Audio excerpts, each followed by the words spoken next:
শিমলুৰ ৰঙীন ফুলে হাত বাউলি মাতিছে প্ৰতিজন প্ৰকৃতিপ্ৰেমী। এতিয়া শিমলু ফুলাৰ বতৰ।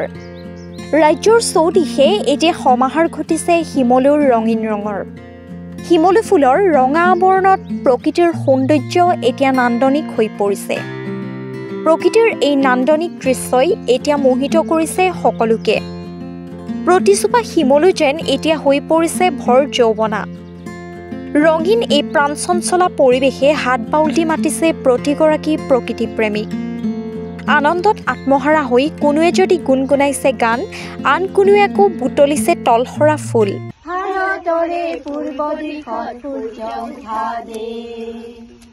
গোটেই জীৱন বিচাৰিলে দিৱস ৰাতি, অসম দেশৰ দৰে নেপাওঁ ইমান ৰসাল মাটি, অসম দেশৰ দৰে নেপাওঁ ইমান ৰসাল মাটি। চিৰ বিনন্দিয়া তোমাৰ সেউজী পৰিৱেশ, ভাৰতৰে পূৰ্ব দেশত সূৰ্য উঠা দেশ। ৰঙীন ফুলৰ সৌন্দৰ্যই আগজাননী দিছে উন্মনা ফাগুন অহাৰ বতৰা। এফালে শিমলুৰ ডালত পক্ষীৰ কোলাহল আৰু আনফালে তলসৰা শিমলুৰ ৰঙীন আস্বাদনে আকৰ্ষণীয় কৰি তুলিছে পৰিৱেশ। বসন্ত ঋতুৰ আগমনৰ এই প্ৰাক মুহূৰ্তত প্ৰকৃতিৰ এই অপৰূপ সৌন্দৰ্যই চঞ্চলা কৰি তুলিছে ডেকা গাভৰুৰ লগতে আন সকলোৰো মন। হয়, আমাৰ যি প্ৰকৃতিৰ মাজতো আমি সুন্দৰতা সদায় বিচাৰি পাওঁ। আমি যদি চাবলৈ জানো, এতিয়া প্ৰত্যেকটো ঋতুতে প্ৰকৃতিৰ সৌন্দৰ্যবিলাক আমি চাই পেলাই অনুভৱ কৰিব পাৰোঁ। আৰু এতিয়া যিহেতু শিমলু ফুল ফুলিছে, চাৰিওফালে ৰঙীন হৈ গৈছে, সেই ঠিক তেনেকৈ মানুহৰ মনবিলাকো ৰঙীন হ'ব, কিয়নো শিমলুৱে বসন্তৰ আগমনি বুজাইছে।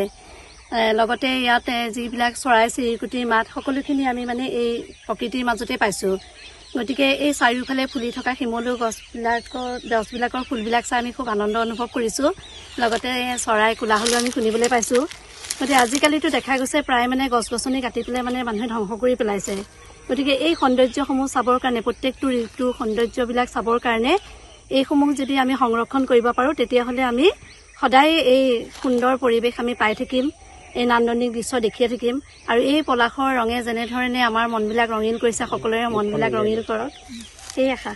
আচলতে আমি বেলেগ এফালে আহিছিলোঁ, খালি ইয়াতে ইমানবোৰ শিমলু গছ দেখিলোঁ আৰু ইমান ফুল ফুলি আছে দেখি পেলাই আমি ৰখি গ'লোঁ। ৰখি পেলাই আমি সৌন্দৰ্যটো উপভোগ কৰি যাওঁ বুলি আমি যেতিয়া আমি গছৰ তললৈ আহিলোঁ, দেখিলোঁ ফুলিও আছে, সৰিও আছে। সেইবোৰ চাই খুব আনন্দিত হৈছোঁ। আৰু চৰাই চিৰিকটিবিলাকৰো মাত, বিভিন্ন ধৰণৰ চৰাই চিৰিকটি, পৰিভ্ৰমী চৰাই চিৰিকটি দেখিবলৈ পাইছোঁ, সেইবিলাকো ভাল লাগিছে।